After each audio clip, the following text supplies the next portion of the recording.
बिस्मिल्लाहिर्रहमानिर्रहीम। इय्याका नअबुदु व इय्याका नस्तईन।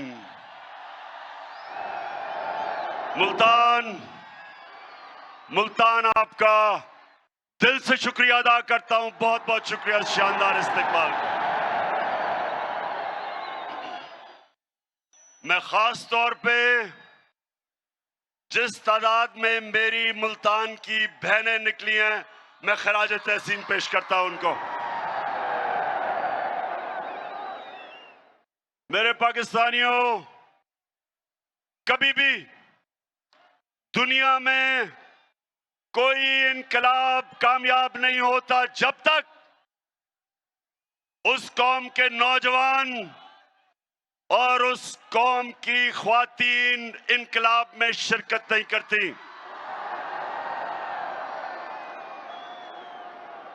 और ये जो इनकलाब, इंशाअल्लाह ये जो इनकलाब आ रहा है, मैं हमेशा दुआ करता था अल्लाह से कि अल्लाह एक दिन मेरी कौम को जगा दे और उसको उसमें इतनी शऊर पैदा कर दे और इतना उस कौम को बेदार कर दे कि वो कभी किसी माफिया के सामने, चोर और डाकुओं के सामने या किसी सुपर पावर के सामने अपना सर झुकाएं।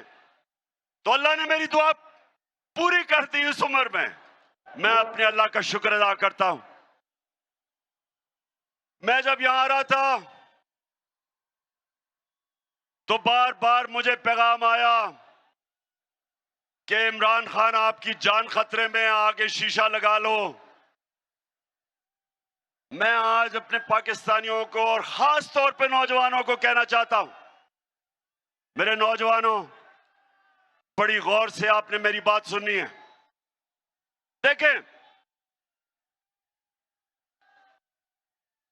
देखें,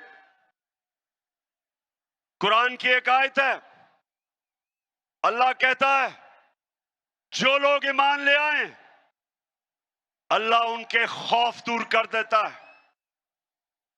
मेरे पाकिस्तानियों, ये याद रखें और मैं अपने नौजवानों को खास तौर पे कहना चाहता हूं, खौफ,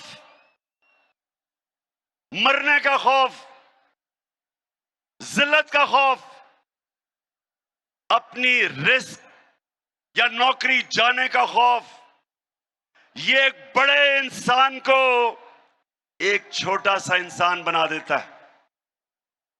जिसने भी आज तक दुनिया में कोई बड़े काम किए, और पाकिस्तानियों आपने बड़े बड़े काम करने हैं अभी,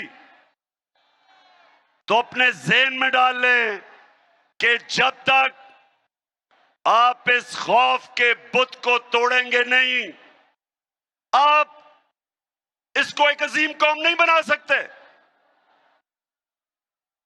मेरे नबी सल्लल्लाहु अलैहि वसल्लम ने मदीना में क्या किया? लोगों को आजाद कर दिया, खौफ से आजाद कर दिया, पैसे की लालच से आजाद कर दिया, मैं की पूजा करने वालों को बड़े इंसान बना के बड़ी सोच दे दी थी। और वही लोग जिनकी हैसियत नहीं थी, दुनिया की उन्होंने इमामत की। मुल्तान, ये गौर से सुन लो, आज तक कोई बड़ा बिजनेसमैन नहीं बना जो नुकसान से डरता हो। आज का किसी फौजी ने बड़े तगमे नहीं लिए जो मौत से डरता हो। क्रिकेटर भी, जो क्रिकेटर हारने से डरता है उसे जीतना नहीं आता। जिस बैट्समैन को तेज बॉलर से गेंद लगने का खौफ होता है वो बड़ा बैट्समैन नहीं बनता। जिस दुनिया के पहले इंसान ने दुनिया के सबसे बड़े पहाड़ के ऊपर चढ़ा था, माउंट एवरेस्ट के ऊपर।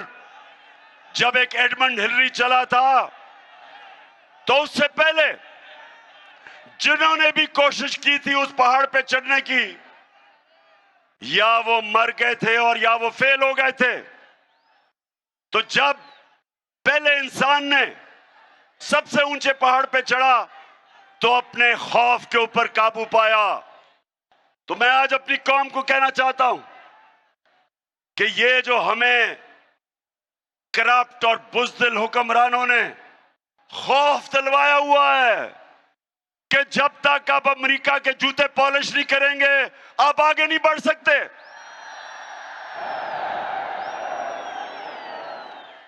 ये वो लोग जो इस मुल्क में ज्यादा, हमारी मुल्क की ज्यादा से जिंदगी में इस तरह के हुक्मरान रहे, जिन्होंने सुपर पावर के सामने घुटने टेके, अपनी कौम की आजादी को, अपनी आजादी खोई, अपनी इज्जत खोई, जिल्लत मिली हमें पाकिस्तानियों को हुक्मरानों की वजह से। तो मैं आज वो पाकिस्तानी जो पाकिस्तान के साथ बड़ा हुआ था, मुझे हमेशा इस चीज की तकलीफ होती थी कि हम अजीम लोग हैं, लेकिन ऊपर ऐसे हुक्मरान हैं जिन्होंने इस कौम को एक अजीम कौम नहीं बनने दिया। तो मैंने ये अल्लाह से कहा था कि अल्लाह, जब भी मुझे मौका मिले, जब भी तू मुझे मौका देगा, सबसे पहले मैं अपनी कौम की अजमत को उठाऊंगा, उसकी इज्जत को ऊपर करूंगा, कभी अपनी कौम को किसी के सामने नहीं झुकने दूंगा।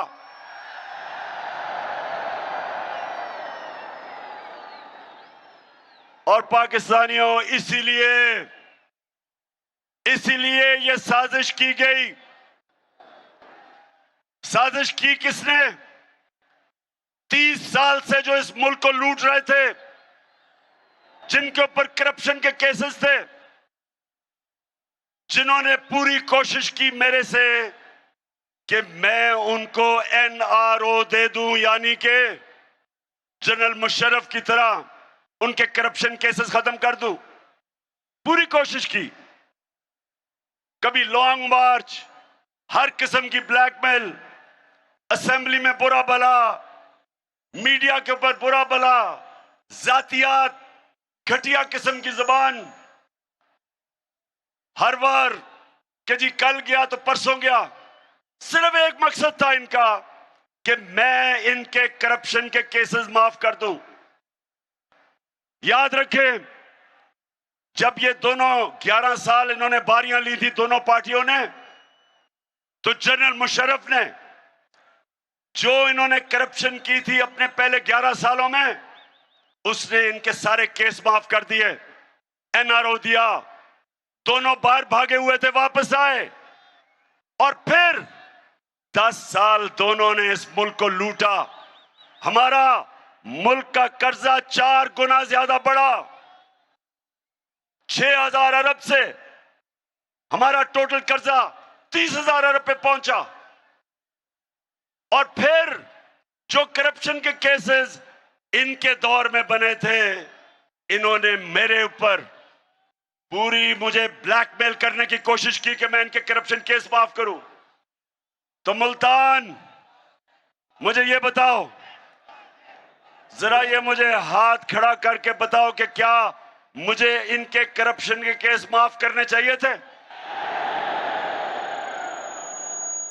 अगर मैं इनके करप्शन के केसेस माफ करता, इसका मतलब कि मैं इक्तदार में एक नजरिए के लिए नहीं आया था, मैं इंसाफ की तहरीक चलाने नहीं आया था।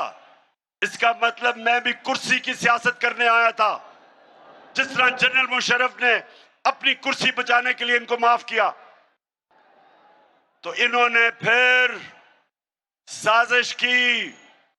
लंदन में जो भगोड़ा बैठा हुआ था,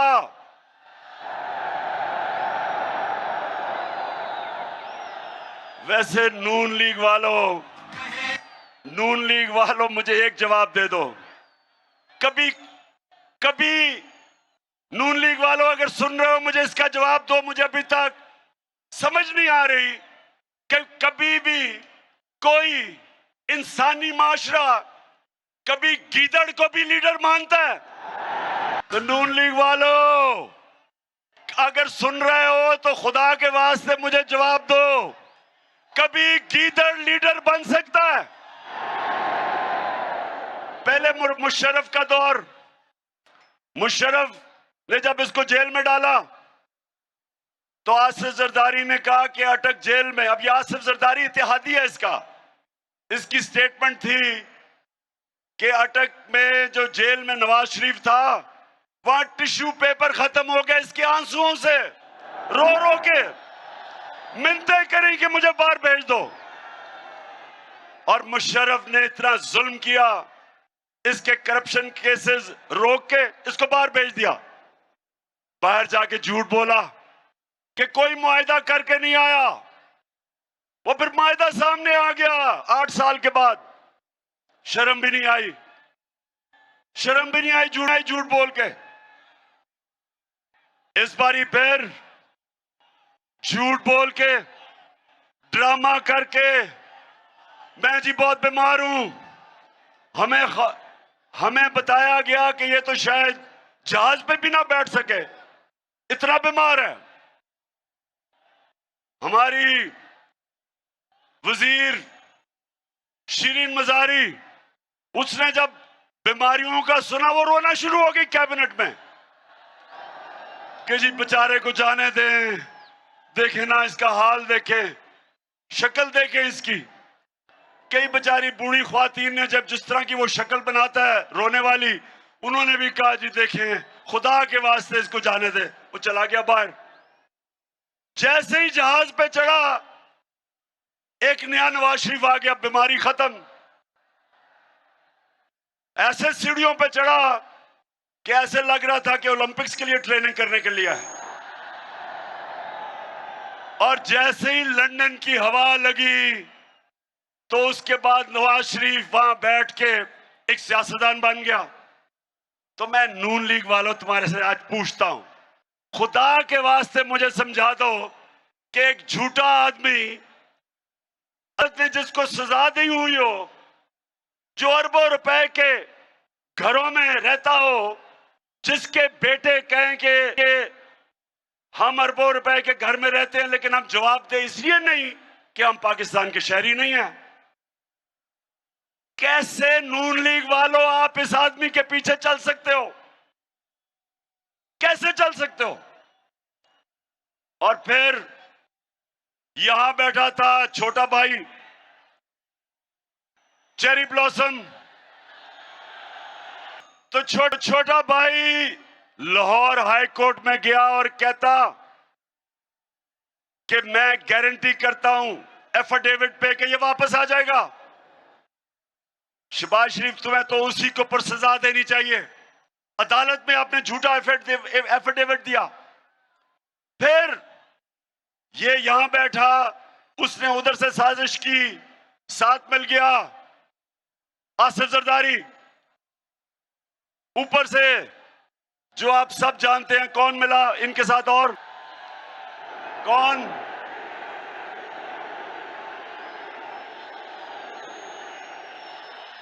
इनके साथ वो मिल गया जिसके ऊपर आजकल बात हो रही है उसकी कीमत बढ़ाने के लिए। ये कभी भी नहीं हुआ, ये जरा सुने, ये कभी भी नहीं हुआ कि ये इतनी डरपोक हुकूमत है, डर रहे हैं कि फजलुर रहमान की कीमत बढ़ाई जाए और पेट्रोल की। इतने डरे हुए हैं कि कहते हैं नेशनल सिक्योरिटी काउंसिल की मीटिंग बुलाओ ताकि वो फौज पे पड़े कीमत बढ़ाने पे। ये हाल है आज। तो इन सारों ने मिलकर साजिश की, साथ इनके मिल गए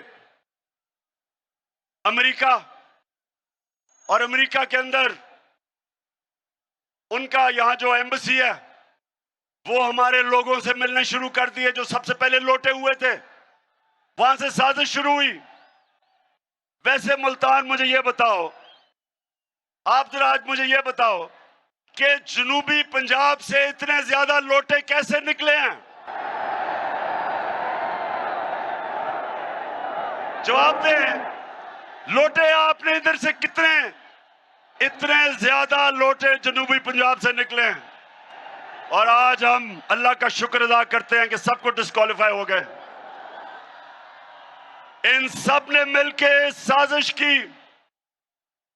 8 मार्च को एक अमेरिकी under secretary of state, Donald लू उसका नाम था, पाकिस्तानी एम्बेसडर को बुलाता है और उसको कहता है कि अगर तुमने इमरान खान को अदम एतमाद में ना शिकस्त दी तो पाकिस्तान के ऊपर मुश्किल वक्त आ जाएगा। धमकी दी और कहता कि अगर इमरान खान को आपने हटा दिया तो आपको माफ कर दिया जाएगा। मेरे मुल्तान के लोगों, क्या आपको अमेरिकनों से माफी की जरूरत है? इस कौम को इसलिए लेकिन जो इस मुल्क में हमारी बदकिस्मती से अशरफिया है, वो डर गए और उन्होंने पूरी शिरकत की।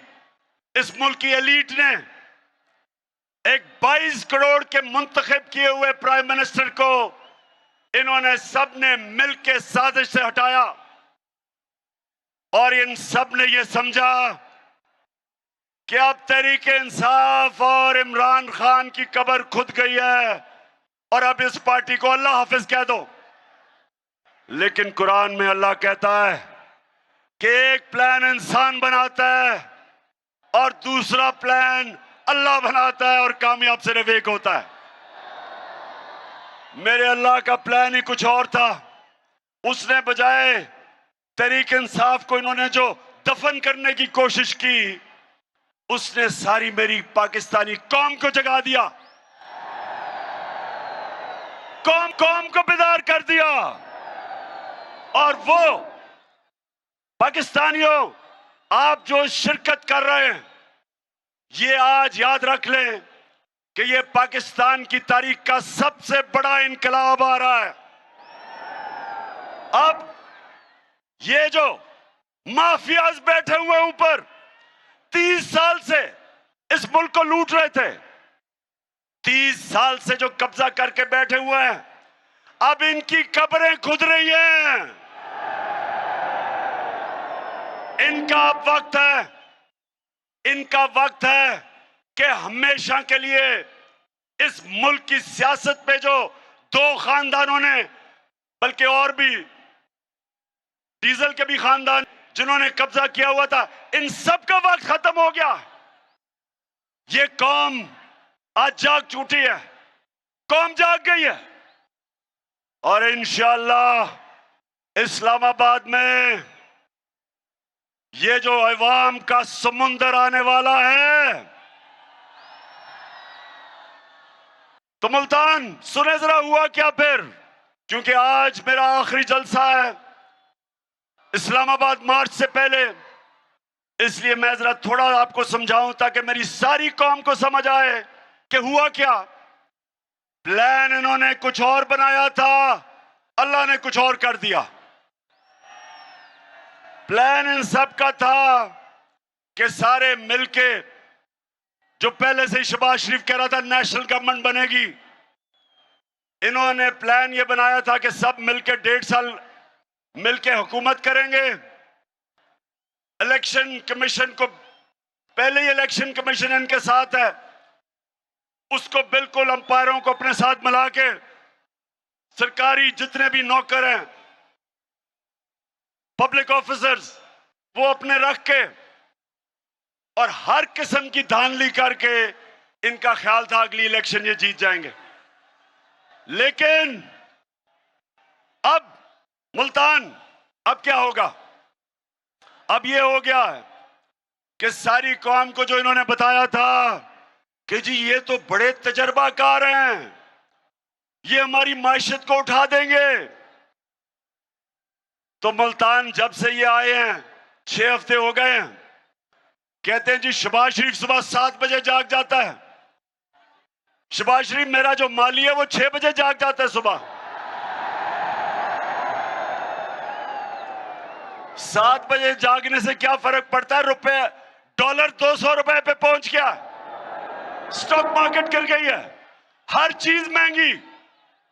और जब से हमजा शरीफ पहुंचा है तो मुर्गियां भी तो दुगनी कीमत हो गई है मुर्गियों की। सो इन्होंने अब पता चला है कि तजर्बा किस चीज का है। इनका सारा तजर्बा करप्शन का है। ये जब आते हैं अपना बनना शुरू हो जाता है, मुल्क मकरूज हो जाता है।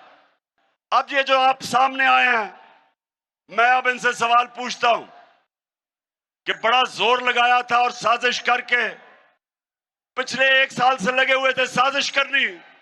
अब जब आपको हुकूमत मिली है तो जरा आप मुझे बताएं कि आपसे क्यों नहीं संभल रही, क्यों नहीं मुल्क संभल रहा? कभी वो लंदन भागते हैं, उधर वो बैठा हुआ है एक सजा याफ्ता, वो मुल्क के फैसले कर रहा है।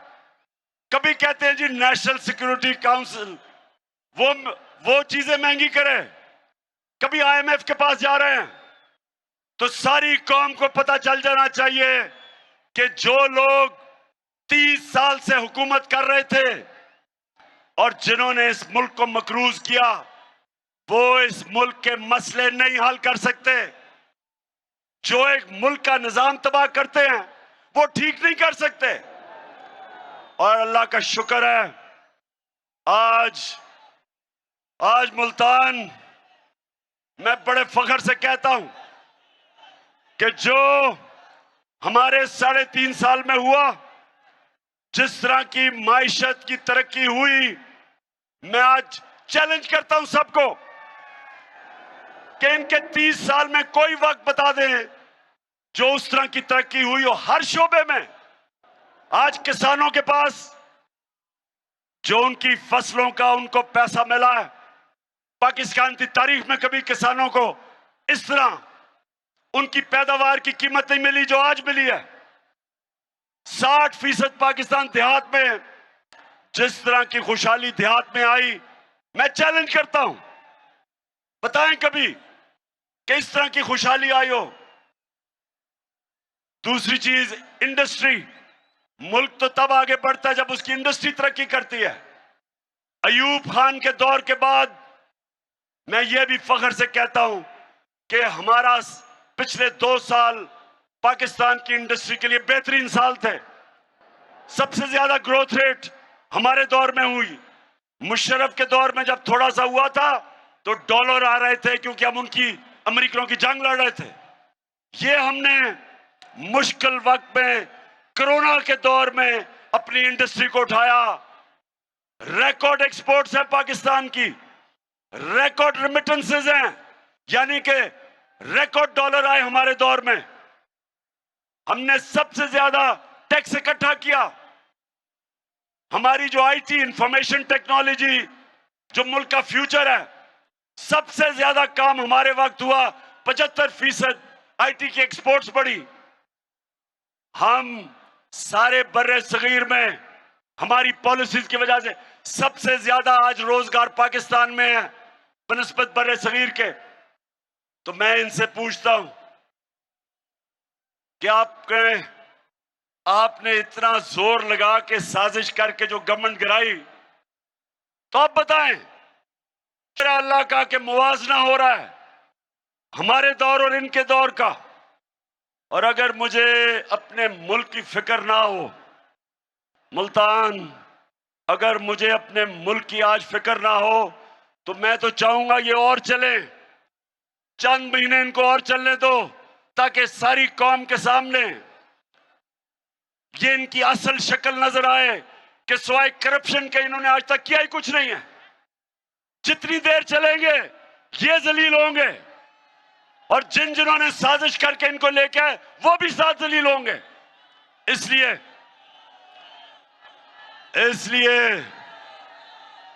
इसलिए इनको चलने तो देना चाहिए, लेकिन मुल्क का दिवालिया निकल रहा है। जिस तरह रुपया गिर रहा है, और अभी रुपए गिरने की वजह से जो महंगाई आने वाली है, सारी चीजें महंगी होने वाली हैं, क्योंकि जब रुपया गिरता है सारी जो चीजें आप इंपोर्ट करते हैं सब महंगी हो जाती है, जिसमें तेल, बिजली, घी, जो चीजें, दालें जो बाहर से आप मंगवाते हैं वो महंगी होने वाली है।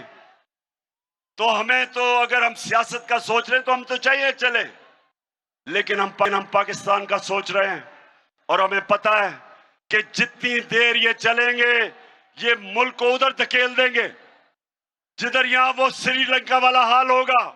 आज श्रीलंका में देखें क्या हाल है, उधर लेके जा रहे हैं। इसलिए आज मुल्तान, मुझे किसी सोशल मीडिया पे किसी ने मुझे तकरीर भेजी, वो मरियम कहीं तकरीर कर रही थी कल,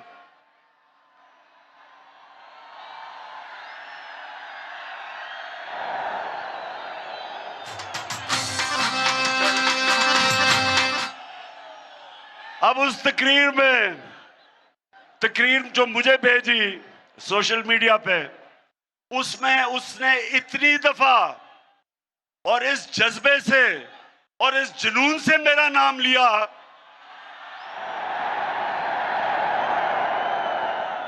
कि मैं उसको ये कहना चाहता हूं, मरियम देखो, थोड़ा ध्यान करो, तुम्हारा खामद ही नाराज ना हो जाए जिस तरह तुम ये बार बार मेरा नाम लेती हो। वैसे मैं हमेशा सोचता हूं कि इतना ज्यादा इनको मेरे पर गुस्सा है क्यों।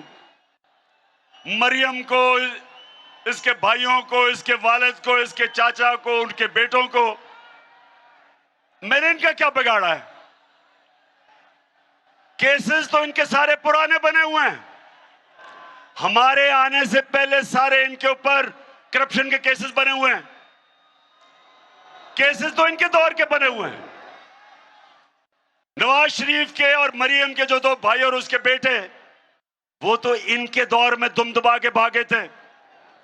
इसहाक डार जो इनका मुंशी, वो इनके दौर में भागा था, उसके बेटे इनके दौर के बाहर गए थे। शहबाज शरीफ का दामाद, जब करप्शन का केस उस पे हुआ, वो इनके दौर में बाहर भागा था। तो स्वाय शहबाज शरीफ के मकसूद चपड़ासी केस के, बाकी तो सारे पुराने केस हैं। तो मेरे से गिला किस चीज का कि मैं आपके केस नहीं माफ करता? क्या मैं आपको कानून के नीचे लाने की कोशिश कर रहा हूं?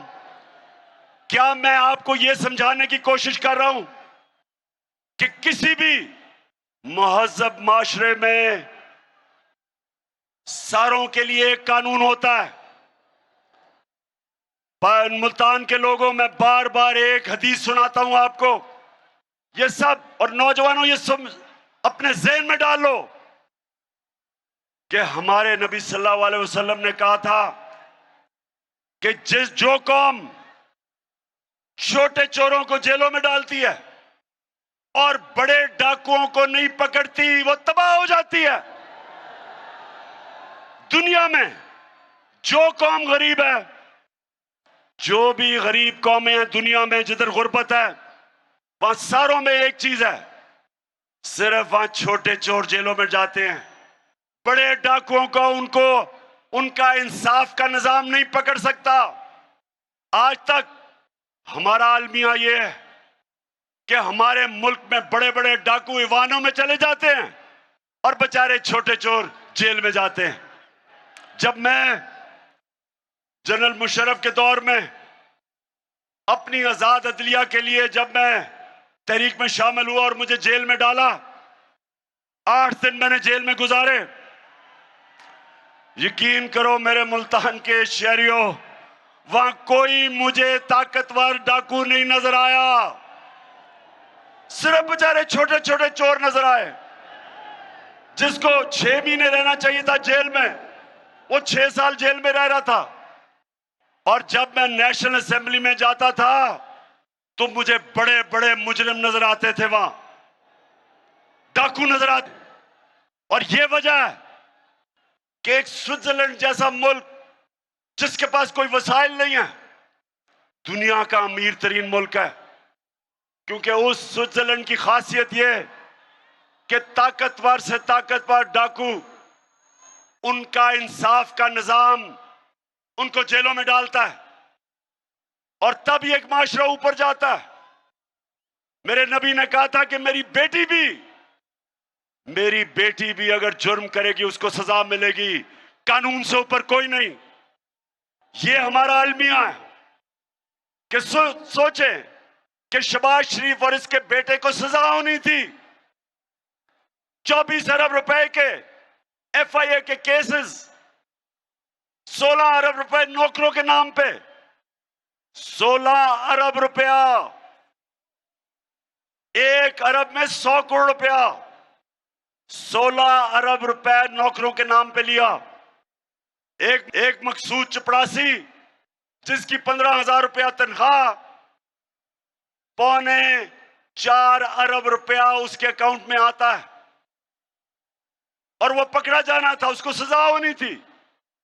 जब सजा होनी थी तो तभी जिन्होंने साजिश की उन्होंने पकड़ के उसको मुल्क का वजीर आजम बना दिया और वो छोटे को पंजाब का चीफ मिनिस्टर बना दिया। अब मुझे ये बता, मुल्तान के लोगों, मुझे ये बताओ कि क्या अल्लाह की बरकत उस मुल्क पे आ सकती है? जिस बेचारे गरीब लोग, बेरोजगारी है, महंगाई है, बच्चे भूखे हैं, वो बेचारे मोटरसाइकिल चोरी करता है, साइकिल करता है, भैंस करता है, वो तो जेल में चला जाता है। तो जो अरबों रुपया मुल्क का चोरी करता है, अरबों रुपया चोरी करता है, उसको मुल्क का प्राइम मिनिस्टर और उसके बेटे को चीफ मिनिस्टर, वो मुल्क का कोई मुस्तकबिल नहीं है। इसलिए मैं आपके पास आया हूं, इसलिए आपने इस्लामाबाद निकलना है मेरे साथ, इसलिए हमने इनको शिकस्त देनी है ताकि हम अपने मुल्क को उठाएं, इस कौम को वो मुकाम दें जो इसको मिलना चाहिए था। तो मुल्तान के लोगों, आज मेरी आखिरी जलसा है। इस्लामाबाद हकीकी आजादी मार्च से पहले मैं आज आप सबको तैयार करने आया हूं कि अगर हमारी कौम अब नहीं निकलेगी तो 2 गुलामियां करेंगे हम। एक गुलामी अमेरिका की, क्योंकि ये अमेरिका के गुलाम हैं। दूसरी गुलामी डाकुओं की, जो ये 30 साल से मुल्क को लूट रहे हैं। और मुल्तान में तो अल्लाह का गर्मी का खास ही करम है, लेकिन जब इनकलाब आता है तो ना गर्मी, ना सर्दी, ना बारिश। इंसान जब अपने मुल्क की आजादी के लिए खड़ा होता है फिर वो अपनी जान पे खेलता है। और अगर मुझे गर्मी नहीं लगती मेरी उम्र में, तो आप तो सब मेरे से हैं। मैंने जब मैं हटा प्राइम मिनिस्टर बन के, तो तब मैंने फैसला किया था कि मैं तो अब निकलूंगा सड़कों पे। और मैंने सोचा था कि चाहे मुझे अकेला भी निकलना पड़े तो मैं निकलूंगा, क्योंकि मैं जब भी अपने अल्लाह के पास जाऊंगा तो मैं उसे कहूंगा कि अल्लाह, मैंने अपने मुल्क के लिए पूरी कोशिश की, लेकिन मुझे तब अंदाजा नहीं था कि सारी मेरी कौम खड़ी हो जाएगी मेरे साथ। मुझे यह भी अंदाजा नहीं था कि इस मुल्क की हमारी बाशऊर और दलेर ख्वातीन वो भी निकलाएंगी। और मुझे यह भी अंदाजा नहीं था कि हमारे स्कूल के बच्चे भी तैयार हो जाएंगे। और फिर हर शोबे से, हर जगह से मुझे मेरी कौम के लोगों ने कहा कि हम तुम्हारे साथ निकलेंगे। पुलिस वालों ने उन्होंने कहा जी हमारी ड्यूटी है, लेकिन फिक्र ना करें, हमारे घर वाले सारे आ रहे हैं। सिविल सर्विस सबसे डरपोक होते हैं, वैसे सबसे बुज़दिल ब्यूरोक्रेसी होती है। उन्होंने भी कह दिया। साबिक वज़ीर आज़म इमरान खान की जानिब से गुफ्तगू करते हुए कहा गया कि हमारे बयानिए का साथ अवाम ने दिया है, मुझे अपनी अवाम पर एतमाद है, कब तक ग़ुलामी की ज़िंदगी गुजारेंगे।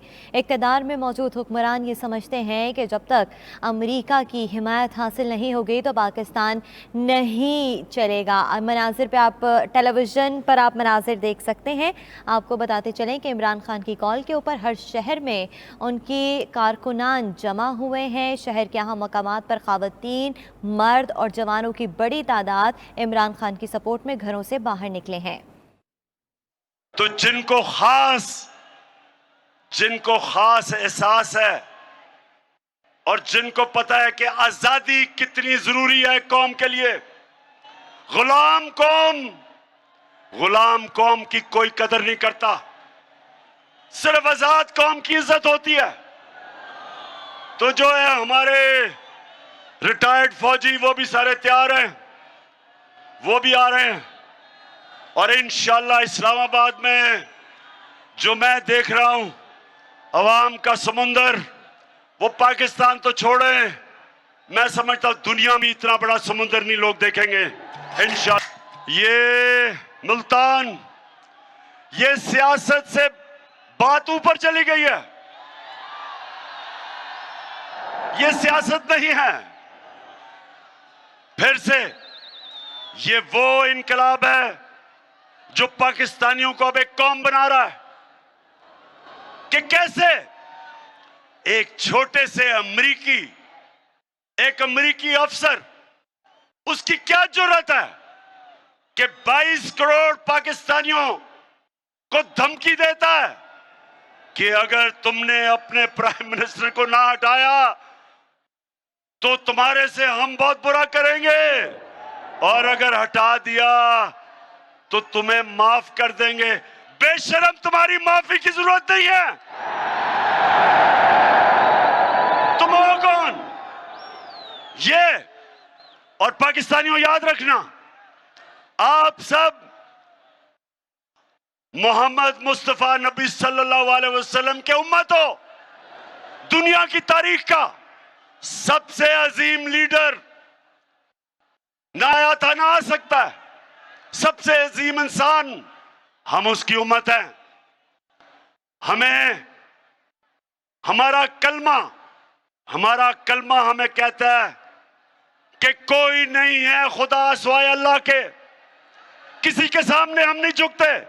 तुम हो कौन अमेरिकी कि हमें धमकियां दे रहे हो? कहते हो कि जी रूस से तुम गंदम नहीं ले सकते, तुम रूस से तेल नहीं ले सकते, जबकि वो 30% कम पे हमें दे रहे हैं। सोचें, 30% कम हम आपको पेट्रोल भी और फजल रहमान भी बेचे और गंदम भी बेचे, लेकिन अमेरिका सरकार कह रहा है कि इजाजत नहीं है। लेकिन हिंदुस्तान, ये सुने, हिंदुस्तान अमेरिका का स्ट्रेटेजिक एलाय है। हिंदुस्तान को उन्होंने कहा जी रूस से तेल ना खरीदो। हिंदुस्तान ने क्या जवाब दिया? हिंदुस्तान ने कहा हम एक आजाद मुल्क हैं, हम रूस से तेल लेंगे क्योंकि हमारे मुल्क में गुर्बत है। हम अपनी अवाम के लिए पॉलिसियां बनाते हैं, अमेरिकी तुम्हारे लिए नहीं बनाते। हमारे साथ हिंदुस्तान आजाद हुआ था और उनको देखें गैरतमंद फॉरेन पॉलिसी, और हमें देखें कि हमारे पास कौन आया है, चेरी ब्लॉसम बूट पॉलिश। वो तो बूट देखता पॉलिश करता है, वो अमेरिकी देखता है तो उसकी काम पे टांगनी शुरू हो जाती है। ये हमारी किस्मत में बैठे हुए हैं। जुर्रत नहीं है इनकी कि पॉलिसी बनाएं अपनी अवाम के लिए। मैंने उनको वाजे कहा, मैंने कहा देखो हम दोस्ती सबसे करेंगे, हम कोई किसी से दुश्मनी नहीं चाहते, हम दोस्ती चाहते हैं, लेकिन हम गुलामी किसी की नहीं करेंगे। आपकी जंग में शिरकत करके, अमेरिका की जंग में शिरकत करके 80,000 पाकिस्तानियों की हमने कुर्बानी दी। आपने हमारा शुक्रिया भी किया, आपने यह भी कहा कि शुक्रिया पाकिस्तान, हमारी जंग में आपने अपने लोगों को कुर्बान किया। एक दफा नहीं कहा शुक्रिया हमारे। और खास तौर पे मैं आज कहना चाहता हूं, क्योंकि मैं कबायली इलाके को सबसे बेहतरीन आपसे जानता हूं। कबायली इलाका हमारा उजड़ गया, 35 लाख लोगों ने नकल मकानी की, उनके कितने लोग शहीद हुए आपको अंदाजा भी नहीं। ड्रोन अटैक्स हो रहे हैं, उधर से बीच में फंसे हुए हैं बेचारे लोग। सारा हमारा कबायली इलाके के लोग, कोई कराची भाग रहा है, कोई नकल मकानी कर रहा है। स्वात में 40 लाख लोग स्वात से निकले। कोई मुझे बताए क्यों? हमने क्या गलती की थी? क्या हमारा क्या कसूर था कि हमारे 80,000 लोग, हमारे 6,500 फौजियों ने कुर्बानियां दी? तो क्या हमारी गलती थी? हमारी किससे लड़ाई थी? सिर्फ हमारी यह गलती थी कि हमारा जो उस वक्त का सरबराह था, जब उसको धमकी मिली तो उसमें इतनी दिलेरी नहीं थी कि अपने लोगों के लिए खड़ा होता। उसने घुटने टेक दिए और पाकिस्तान को नुकसान करवाया। इसलिए जब उन्होंने मेरे से कहा कि जनाब हमें अफगानिस्तान के लिए यहां बेसिस चाहिए, जब इंटरव्यूअर ने मेरे से पूछा तो मैंने इसलिए उसको एब्सोल्युटली नॉट इसलिए कहा, मैंने इसलिए इनकार किया। मैंने उनको वाज़ेह कर दिया, मैंने कहा हम आपके साथ अमन में हमेशा शिरकत करेंगे, लेकिन आपकी किसी जंग में पाकिस्तान किसी की जंग में शिरकत नहीं करेगा। क्योंकि मुझे आप 22 करोड़ पाकिस्तानियों ने मुंतखब किया था। मेरा काम है कि आपकी जान और माल की हिफाजत करूं, आपकी बेहतरी का सोचूं। मुझे क्या कि दूसरे कोई और मुल्क की जंग है, हमें कहते जी रूस और यूक्रेन की जंग है तो आप मजम्मत करें। भाई हमारा उस जंग से क्या ताल्लुक है? हम क्यों आपके बीच में पड़े हैं? कश्मीर में जो बेचारे कश्मीरियों से जुल्म हो रहा है, आपने कभी मजम्मत किया हिंदुस्तान से? आपने कभी कहा हिंदुस्तान से कि आप कश्मीरियों पे जुल्म कर रहे हैं? क्यों नहीं आप बोलते? क्योंकि हिंदुस्तान से आपकी दोस्ती है। जो फलस्तीन में जो इस्राइल कर रहा है, जो उन बेचारे लोगों की जमीनें ले रहा है, जो बेचारी अभी एक उनकी सहाफी को दिन दिहाड़े उसे कत्ल किया, क्या कभी अमेरिका में जुर्रत है उसको इस्राइल को मजम्मत करने की? क्या यूरोप में जुर्रत है? तो हमें क्यों कहते हो कि हम आपकी जंग में शिरकत करें? हम आपके गुलाम हैं। हम क्या हैं? हम आपके कमी हैं। इनको बुरी आदतें पड़ी हुई हैं। पाकिस्तानियों इनको बुरी आदतें कैसे पड़ी कि इनके पास, इनको किससे, एक तरफ था जरदारी और दूसरी तरफ नवाज शरीफ, उन दोनों के पैसे बाहर पड़े हैं। उनके अरबों अरबों डॉलर्स इस मुल्क से बाहर पड़े हैं। उनकी जायदादें बाहर पड़ी हैं। उनको पता है कि जिस वक्त उन्होंने इनको नाराज किया तो इनकी जायदादें वो जब्त कर देंगे। जिस तरह आज वो रूसियों की जायदादें और पैसा जब्त कर रहे हैं, डरे हुए हैं। ये पैसे की पूजा करने वाले, ये पैसे के गुलाम, उसकी वजह से ये उनके गुलाम हैं। 400 ड्रोन अटैक हुए पाकिस्तान में। पाकिस्तानियों ये याद रखो, ये दुनिया की तारीख में इसकी कोई और मिसाल नहीं मिलती कि जंग अमेरिका के लिए लड़ रहे हैं और वो पाकिस्तान के ऊपर ड्रोन अटैक कर रहे हैं, 400 ड्रोन अटैक नवाज शरीफ और जरदारी के दौर में। एक दफा इन दोनों बेशर्मों ने एक दफा मजम्मत नहीं की, एक दफा इनमें जुर्रत नहीं थी उनको कहने के लिए कि क्या आप अपने मुल्क में दहशतगर्दों के ऊपर ड्रोन अटैक करेंगे? क्या आप किसी और यूरोपियन मुल्क में ड्रोन अटैक करेंगे? क्या इनमें यह जुर्रत थी बरतानिया से पूछने के लिए कि इस मुल्क का सबसे बड़ा दहशतगर्द अल्ताफ हुसैन लंदन में रहता है, अगर हम उसके ऊपर ड्रोन अटैक करें इजाजत देंगे? नहीं देंगे। वो कहेंगे हमारी अदालतों में आओ, साबित करो कि ये वाकई दहशतगर्द है। जब तक आप नहीं करोगे अदालतों में तो हम आपको कुछ इजाजत नहीं देंगे, हम बल्कि उसको जेल में भी नहीं डालेंगे। तो हमारे मुल्क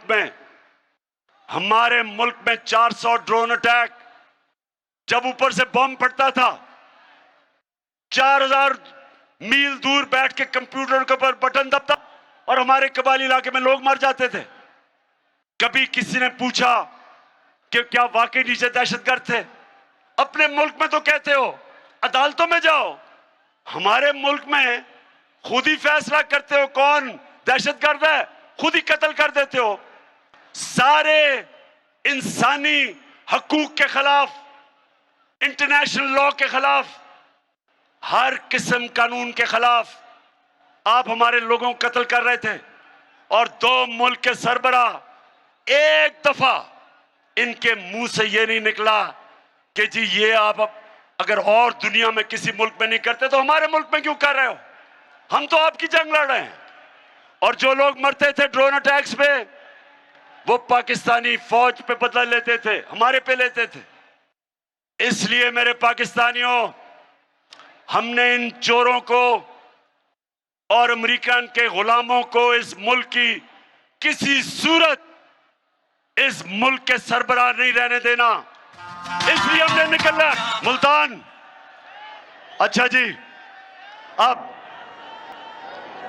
मैंने फैसला करना है कि किस दिन आपको मैंने इस्लामाबाद बुलाना है।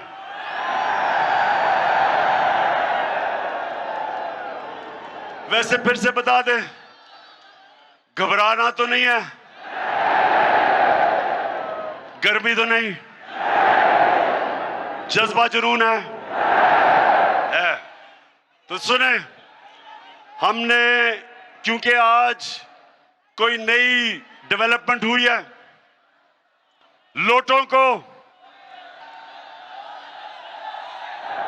को डिस्क्वालीफाई कर दिया गया।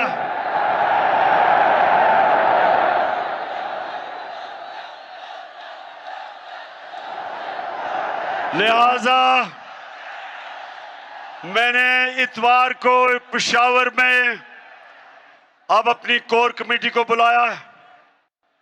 और आपको भी बता दूं, फैसला अब हमने करना है 25 और 29 मई के बीच में। इंशाअल्लाह परसों मैं आपको वाज़े कर दूंगा ताकि आपको पूरा टाइम मिल जाए, तैयारी का टाइम मिल जाए। तो 25 से लेके 29 तक आपको डेट परसों मिल जाएगी। मैं चाहता हूं आप सब तैयारी करें। ख्वातीन आपने अलहदा तैयारी करनी है, नौजवानों अलहदा करनी है, मुल्तान के लोगों अलहदा करनी है। और इंशाल्लाह अवाम का समुंदर जब आएगा तो हमने सिर्फ एक चीज उनसे मांगनी है, एक चीज मांगनी है, असेंबली जिस दिन कब डिसॉल्व होगी और इलेक्शन कब अनाउंस करेंगे। मुल्तान की मैं सारी अपने member of parliament, MPs, MNAs, सारे जितने मेरे ऑर्गेनाइजर्स, मैं आज सबको, आपको भी, मैंने आप सबको आज खराज तहसीन पेश करता हूं कि मैंने इतना बड़ा जलसा मैंने कभी मुल्तान की तारीख में नहीं देखा। मुबारक हो आपको। पाक जिंदाबाद।